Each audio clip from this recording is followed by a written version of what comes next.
ജഗനായക കാരുണ്യവേ അത്യന്ത രഹസ്യമാവസ്തു ചെയ്തിടും എന്നു കേൾക്കൂ. ആരയാണു നിൻ തിരുവടി തന്നോടാകാംക്ഷാപരവശേതസാദിക്കുന്നു.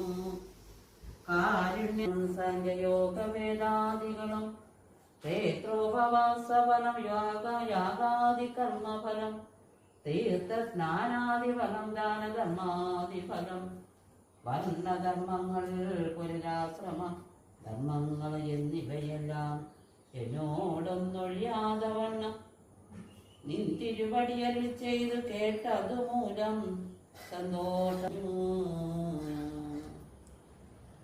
ബന്ധമോക്ഷങ്ങളുടെ കാരണം കേൾക്കമൂലം അന്ധത്വം തീർന്നു കൂടി ചേതസീ ജഗൽപദേ ശ്രീ